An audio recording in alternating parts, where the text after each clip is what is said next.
প্রিয় দর্শক, স্বাগত আপনাদেরকে আমার আলাপচারিতায়। আমি শ্যাডো ক্যাবিনেট, ছায়া মন্ত্রিসভা সেটা নিয়ে কথা বলতে চাই। আমার ভীষণ দুর্বলতা শ্যাডো ক্যাবিনেট এই সিস্টেমটার প্রতি ভীষণভাবে। সেটার মূল একটা কারণ হতে পারে, আমি আন্তর্জাতিক সম্পর্কের ছাত্র ছিলাম এবং পরবর্তীতে জাপানিজ আর জার্মান সরকারের সাথে আমি ঢাকায় তাদের দূতাবাসের রাজনৈতিক উপদেষ্টা ছিলাম, পরবর্তীতে বিমস্টেকে ছিলাম। তো এই যে উন্নত দেশগুলোর সাথে আমার দীর্ঘদিনের কাজ করা, মানে শতাব্দী, 2 যুগের বেশি যে সময় আমি পার করেছি, তাতে করে তাদের যে সিস্টেম, যদিও শ্যাডো ক্যাবিনেট পৃথিবীতে কার্যকরভাবে বহাল আছে ইংল্যান্ডে, কিন্তু আমি যেহেতু আধুনিক দেশের মানুষদের সঙ্গে কাজ করেছি, কূটনৈতিকদের সঙ্গে কাজ করেছি, তাতে করে আমার সবসময় প্রাণ কাঁদে এই বাংলাদেশ কীভাবে উন্নততর হবে এবং কীভাবে গণতান্ত্রিক প্রক্রিয়াটি শক্তিশালী হবে। সেই গণতান্ত্রিক প্রক্রিয়া শক্তিশালী করতে গেলে বাংলাদেশের সংসদ, সেই সংসদে সত্যিকারভাবে যারা সংসদ সদস্য তারা আইন নিয়ে কথা বলবেন, তারা তর্ক বিতর্ক করবেন, বুদ্ধিবৃত্তিকভাবে লড়বেন, এবং উল্টো দিকে যারা বিরোধী দল তারা একই সাথে খুব শক্ত মাপের বিরোধিতা করবেন, যে বিরোধিতা হবে এই সরকারের যেগুলো দুর্বল দিক আছে, মন্ত্রণালয় পরিচালনায় যেগুলো ফাঁকফোকর তৈরি হয়, নীতি প্রণয়নে এবং বাস্তবায়নে, সেইখানে তারা কথা বলবে। যদিও খুবই দুর্ভাগ্যজনক ঘটনা হচ্ছে 2009 সাল পেরিয়ে তারপরে যে নির্বাচনগুলো, সেই নির্বাচনে বিরোধী দলের কোনো অস্তিত্বই ছিল না আওয়ামী লীগের অদ্ভুত রাজনৈতিক প্রক্রিয়ার কারণে। যদিও 2009 যেটা 8 সালে যে 29শে ডিসেম্বর ইলেকশন হলো, তারপরে যে পার্লামেন্ট, তারপরের যে পার্লামেন্টগুলো হয়েছে 14, 18, এগুলো বিরোধী দলের কোনো অস্তিত্ব ছিল না। আর তারপরে আরেকটা যেটা হলো, সেটা হয়ে তো শেখ হাসিনা তার দল নিয়ে উৎপাটিত হয়ে গেলেন। তো বিরোধী দল যখন ছিল তখনও কিন্তু এই আলাপটা উঠেছিল, বিএনপির দিক থেকে উঠেছিল শ্যাডো ক্যাবিনেট। এই শ্যাডো ক্যাবিনেট কখনো কেউ আর তৈরি করেনি। আবার আওয়ামী লীগে যখন বিরোধী দলে ছিল তারাও করেনি। এখন কিন্তু জোরে সোরে যারা বিরোধী দল, জামাত ইসলাম 77টা আসন পেয়েছে আনুষঙ্গিক সব মিলিয়ে অনেকগুলোই, কারণ বিএনপির হাতে আছে 212টা, বাকিগুলো তো স্বতন্ত্র কিংবা জামাত সব মিলিয়ে বাকি। এখন এই যে শ্যাডো ক্যাবিনেটের কথাটা এলো, ইনফ্যাক্ট আমিও উস্কে দিয়েছি এই বিষয়টায়। যেমন নির্বাচন হওয়ার বেশ কিছু আগের থেকেই নিয়ে আমি কথা বলছিলাম, কলামেও লিখেছি আমি। তারপরে নির্বাচনের আগের দিনও আমি একটা অনলাইন মানে নাগরিক প্রতিদিন অনলাইন, ওরা আমাকে রাজনৈতিক বিশেষজ্ঞ হিসেবে ডেকে নিয়ে গিয়েছিল বিশ্লেষণের জন্য। আমি সেখানেও কথা বলছিলাম শ্যাডো ক্যাবিনেট নিয়ে। তো শ্যাডো ক্যাবিনেট নিয়ে এখন যারা উৎসাহিত তাদের উদ্দেশ্যে আমার যেটা বলবার, দেখুন, শ্যাডো ক্যাবিনেটটা কি বুঝতে হবে। শ্যাডো ক্যাবিনেট মানে হচ্ছে কিন্তু সরকারি দলের যে ক্যাবিনেট, মন্ত্রিসভা, তার থেকেও দক্ষ হতে হবে। সরকারি দল তো ধরুন তার দলের থেকে কোনো একজন নেতাকে যাকে মনে হবে যে দক্ষ, বিশ্বস্ত, জনভিত্তি আছে, তাকে মন্ত্রী বানিয়ে দেয়, পূর্ণমন্ত্রী অথবা প্রতিমন্ত্রী, এমনকি উপমন্ত্রী বানানোরও ধরন আছে।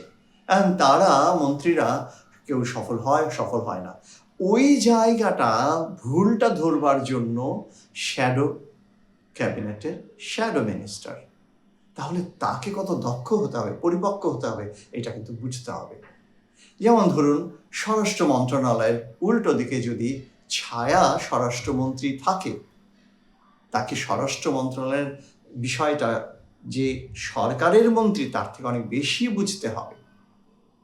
এবং ওর আরেকটা কথা বলি এই প্রসঙ্গে, এমন ভাব নেওয়ার সুযোগ নাই, ভাই আমি শ্যাডো মিনিস্টার, কোথাও গেলেন ভাব ধরলেন আমি শ্যাডো ফরেন মিনিস্টার, আমি শ্যাডো ফাইন্যান্স মিনিস্টার, ভাব ধরার সুযোগ নেই।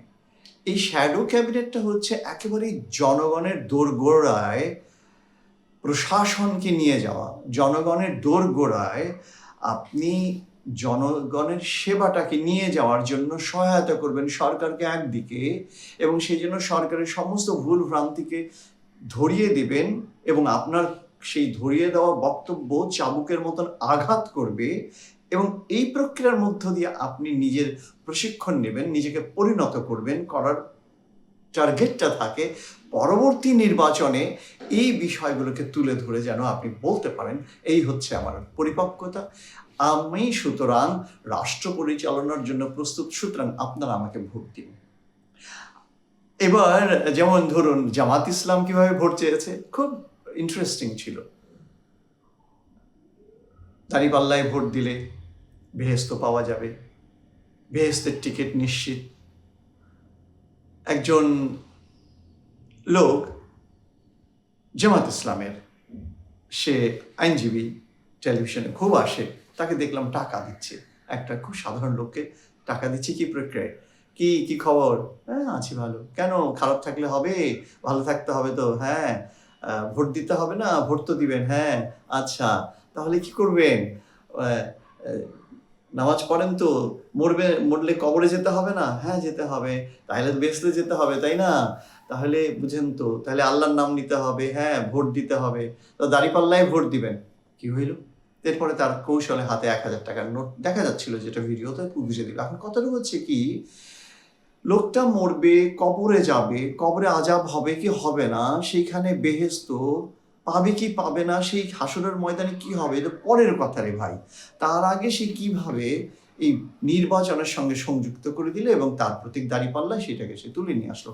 এই প্রক্রিয়ায় যে মানুষ ভোট দেয় না, ঘৃণা ভরে যে প্রত্যাখ্যান করে, সেটা তো বোঝা গেছে। এবং আপনারা যে শ্যাডো ক্যাবিনেট করতে চাচ্ছেন, এই শ্যাডো ক্যাবিনেট পরিচালনার ক্ষেত্রে, আপনাদের বক্তব্য রাখার ক্ষেত্রে, ভূমিকা রাখার ক্ষেত্রে কিন্তু ওই আপনাদেরকে ভোট দিলে বেহেশতের টিকিট বিক্রির গল্প থাকা চলবে না। আপনাকে আপনাদের নেতাকর্মীদেরকে বোঝাতে হবে একদম আধুনিক ফরম্যাট। শ্যাডো ক্যাবিনেট তো একটা ইউরোপিয়ান কনসেপ্ট, তাই না? তাহলে আপনাদেরকে ওই ধারায় চিন্তা করতে হবে, তাহলে শ্যাডো ক্যাবিনেটটা একটা কার্যকর একটা রূপ পাবে। এবং এইখানে শ্যাডো প্রাইম মিনিস্টার থেকে শুরু করে একদম প্রত্যেকটা মন্ত্রণালয়ের বিপরীতে, প্রতিমন্ত্রীর বিপরীতে না, অর্থাৎ যতগুলো মন্ত্রণালয় আছে, পূর্ণমন্ত্রী আছেন, প্রধানমন্ত্রী থেকে মন্ত্রণালয়, সবার বিপরীতে শ্যাডো মিনিস্টার তৈরি হয়।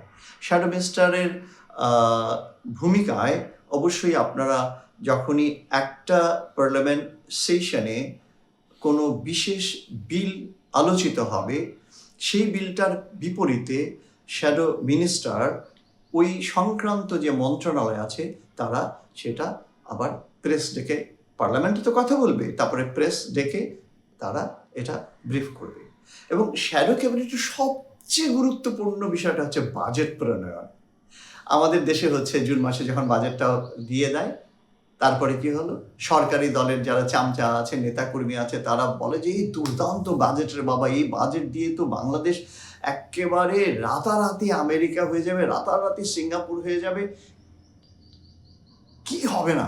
আর উল্টো দিকে মাঠে নামে যারা ওই সরকারে নেই, তারা বলে খুবই জঘন্য বাজেট, এটা লুটেরা বাজেট, এই বাজেট সেই বাজেট। এই গল্প আমরা শুনিয়ে আসতেছি। গল্পটা হওয়া উচিত শ্যাডো ক্যাবিনেটে সঠিক বিশ্লেষণ সাপেক্ষে একদম পূর্ণাঙ্গ একটি অর্থনৈতিক মানে বাজেট প্রণয়ন করা, এবং সেই বাজেটটি জনতার সামনে প্রেস মিটিংয়ের মধ্য দিয়ে উপস্থাপন করা। এবং যখন সরকারের বাজেট উপস্থাপিত হবে, তারপরে ওই বাজেট আলোচনায় অংশ নেবার আগে শ্যাডো ক্যাবিনেট তারা তাদের দিক থেকে বলবে যে আমরা শ্যাডো বাজেট সংসদে উপস্থাপন করতে যাচ্ছি, খুব গুরুত্বপূর্ণ। এবং সেইখানে তাদের যে শ্যাডো ফিনান্স মিনিস্টার, তিনি শ্যাডো বাজেট উপস্থাপন করবেন এবং সরকারের উপস্থাপিত বাজেটের উপর আলোচনা, উল্টো দিকে শ্যাডো মিনিস্টাররা, শ্যাডো ক্যাবিনেটে যে বিরোধী দলের লোকেরা, তারা তাদের মতন করে এখানে আলোচনায় অংশ নেওয়ার জন্য আহ্বান করতেই পারে। অর্থাৎ আপনারা শ্যাডো ক্যাবিনেটের সদস্যরা সরকারকে চ্যালেঞ্জের মুখে ফেলবেন। সরকারকে যখন চ্যালেঞ্জের মুখে ফেলবেন, তখন সরকার বাধ্য হবে জনগণের কথাটি শুনতে, কিংবা বাধ্য হবে তারা যদি ভুল করে ভুল শুধরাতে, এবং এই আতঙ্ক থেকে তারা ভুল করতে চাইবে না। এই জায়গায় হচ্ছে শ্যাডো ক্যাবিনেটের আসল খেলাটা। শ্যাডো মিনিস্টার হওয়ার জন্য লাফায়েন না বাবা, যারা কাঁচা দয়া করে শ্যাডো মন্ত্রী হইতে চায়েন না। আর আমার অনুরোধ থাকবে, বিরোধী দলের পরিপক্ক যারা নেতা তাদের কাছে যদি সত্যি শ্যাডো ক্যাবিনেট বানান আপনারা, সেখানে যেন পরিপক্ক, মানে আমরা বলি না ঝানু মাথার লোক রে ভাই, চুল পেকে গেছে, যারা পরিণত রাজনীতিতে বাংলাদেশের পালস বুঝে, জনগণকে বুঝে, জনগণের মাটি বুঝে, অর্থনীতি, সমাজ উন্নয়ন, নারী শিশুর সুরক্ষা, দুর্বলতা তাদের কোথায় তৈরি হয়, নিরাপত্তা সব বুঝে, পররাষ্ট্রনীতি সব বুঝে, এরকম মানুষকে বেছে বেছে এনে শ্যাডো ক্যাবিনেটটা দিন। এবং সরকার পক্ষকে আমার অনুরোধ থাকবে তাদের প্রতি যে আপনারা এই জায়গায় সহায়তা করুন। আখেরে কি রাজনীতি মানে তো হচ্ছে একটা দেশকে উন্নতির জায়গায় দেখা, তাই না? তো বাংলাদেশের রাজনীতি মানে তো ধরেই নিতে হবে যে আপনারা বাংলাদেশকে আরো শক্তিশালী জায়গায় দেখতে চান, জনগণের সেবা করতে চান। যারা জিতেছেন তারা তো চানই, যারা হেরে গেছেন তারাও চান, যারা হেরে বিরোধী দলে এসেছেন তো সবাই তো চান। তাহলে সবাই মিলে ওই জায়গায় আসুন, পরস্পর সহযোগিতা, ভুল ধরিয়ে দেওয়ার, এবং সেই ভুল ধরিয়ে দেওয়া ভুলটাকে শুধরে একটি সঠিক নীতি প্রণয়ন, সিদ্ধান্ত নেওয়া যা জনগণের জন্য। সেটাই হচ্ছে, যদি হয় তাহলে বাংলাদেশ এগোবে এবং এই প্রক্রিয়ায় শ্যাডো ক্যাবিনেট সফলতা পাবে। আমি খুব আশা করব আপনারা বিরোধী দল যেন শ্যাডো ক্যাবিনেট গঠন করে। ভালো থাকুন, শুভেচ্ছা। আমার ইউটিউব চ্যানেল হোয়াইট পেপারে আপনারা আমার সাথে এতক্ষণ সময় দিয়েছেন, কৃতজ্ঞতা।